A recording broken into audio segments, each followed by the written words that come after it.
What's good, collective? I am trusting that this is going to encounter every person it's meant for at the perfect time. So whenever you are here, this is for you. There's something in here for you.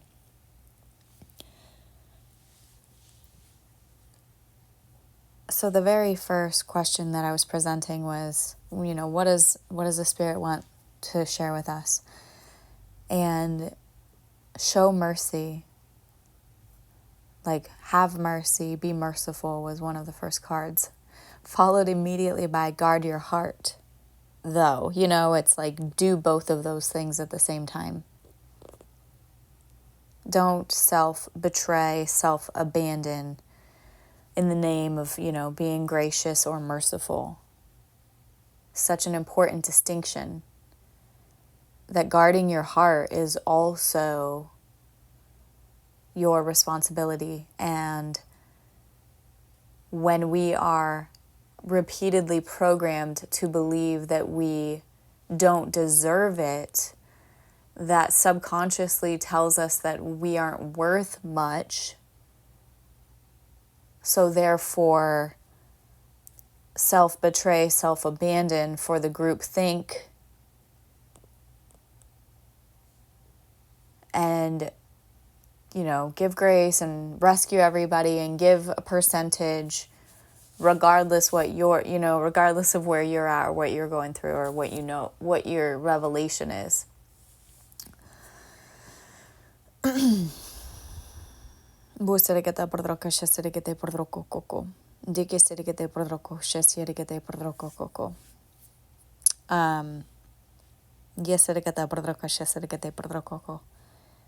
So the next part of this is cleanse, like do a cleanse. And it's one of those, it's a gentle reminder if you feel intuitively that if this is like a nudge. So for example, this was a nudge for me. I used to do intermittent fasting pretty regularly, and and then it was one of those things that just became my norm, that I didn't really have to assign myself alarms or anything like that, because it became my normal schedule. Well, then life happens and sometimes the schedule changes, especially with children. Like, I often eat way more when my kids are with me versus if they're not with me when they go to school, because I don't have food that I'm constantly preparing and distributing, So I've been thinking about fasting again, and every once in a while I would do a longer fast, like a 24-hour or even a couple days. So I've been thinking I should do a fast. I should just choose when I'm going to do it, and do it. I need to choose when I'm going to do it. And then this is one of those nudges right now where I'm like, okay, that is my spirit team being like, yes, do that. So all of this, whatever I release in these readings, should be some sort of a nudge or a confirmation of something that was already kind of in your spirit, or it will be confirmed by other voices at least 2 or 3 more times. I think my mentor said at least 2 more times, so therefore it would be a total of 3 at minimum. It's an important thing to remember so that you're not forcing things to fit from whatever type of hope-filled content that you listen to, because we don't want to force things to fit that are not relevant to your situation, because you don't want to do that, especially if other people are involved. You can imagine how that would get messy.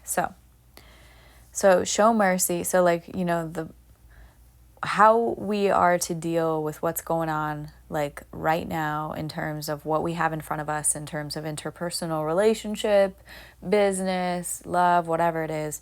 Show mercy, be a merciful person, and also at the very same time, with equal importance and authority, guard your heart.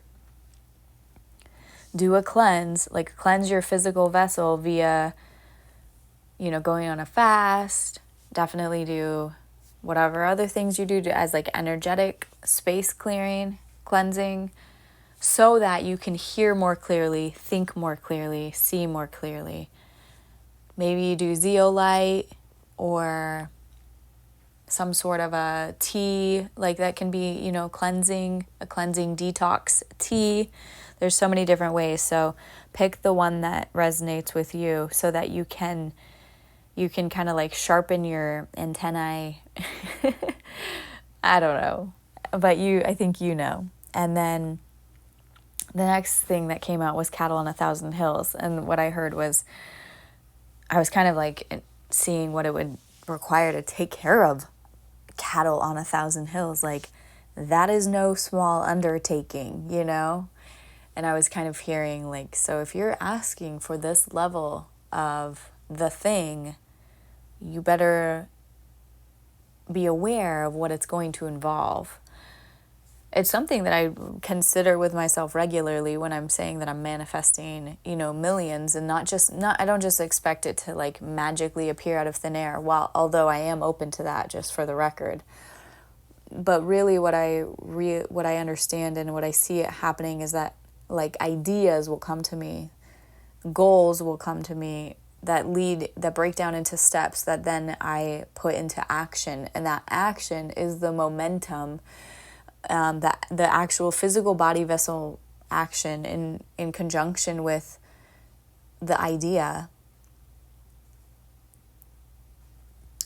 The action of your bodies, like literally, an object in motion tends to stay in motion.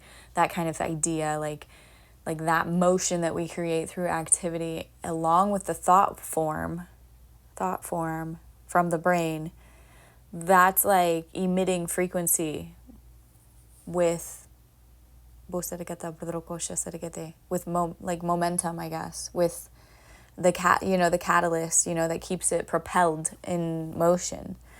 Anyway, I feel like I'm going a little bit physics weird right now. I understand, and I apologize for those who are not physics fans. I'm not like sorry, but I apologize if I'm not doing a good job explaining it.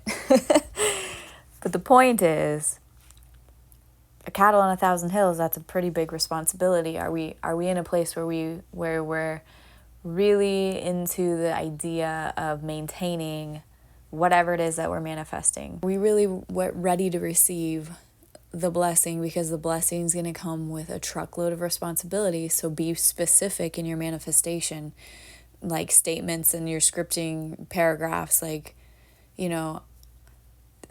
Brian Scott has really great affirmations, meditations. Like, he has just great content in general. Check out his channel, Brian Scott, and it's the Reality Revolution. And you'll know it's him because he'll go, "Welcome to the Reality Revolution. I'm your host, Brian Scott." And he's so good he has just such great content. Highly recommend. Like, when you're watching some dumb brainless show, challenge yourself to switch things out. Like, start switching things out one by one. That's how I started, from going to like from brainless TV to like educating my brain. And it's tiring at first to try and get back into paying attention to things and choosing good content. It's still something I like, I juggle it. I have to weigh it out. But I still challenge myself as much as possible to switch out the content for something that's actually beneficial, that's going to cause me to grow. So back to this. Be thinking and be specific about what kind of blessings you want. And so, yeah, I had to write down exactly what I would do with the money so that I had a plan, because I didn't. And I also even had to plan, like, what would I do when it happened? Like, who would I call? Who would I not call? What would I do next? So anyway, those are the kinds of things where you can actually put your belief into action, and you can prepare for the manifestation, knowing that it really will come. And this is the other thing. At the end of everything, we say, thank you for this or something better. So leaving the door open to the universe, to all of creation, to align something that might even be better. Like, maybe winning the lottery is going to be this huge interpersonal struggle that's going to just create so much drama. It's not even worth the money. You know what I'm saying? Where the universe could otherwise just arrange some business deal in a field you love, doing what you love. And, who knows, maybe it's even kind of behind the scenes. People don't even know that you're doing well. It's not like it doesn't get advertised in front of everybody and talked about. Like, So then it's like you get to just be rich and peace over there. Okay, so that's what I feel the nudge to share about that. Write the vision and make it plain. You are a light to the world, which is going back to the cleansing, so that you can shine bright, so you can have a clear signal, and that you can hear the vision and then write it down and make it plain. And what I mean by make it plain is also to break it into actionable steps, like start making measurable goals to be able to get there. Because not only will it benefit you in terms of organization, but it will also help you realize that there really is a roadmap to this. It's not just this like floating out in the distance, some thought that may or may not ever happen. So and then back to what I was saying about your physical like energy emitting, and especially in conjunction with the thought forms of action, even no matter how small you perceive it to be, that is pointing in the direction of this manifestation coming true. Every little bit counts, and you can point to all of the little moments of proof so that your brain notices, like, see, look, this is happening. It's happening. And you don't judge yourself based on the rate or based on the speed. You just keep going. And trust that you have divine backing that's going to back you up. Anyway, I'm going to leave this here. Be blessed, be well, be free.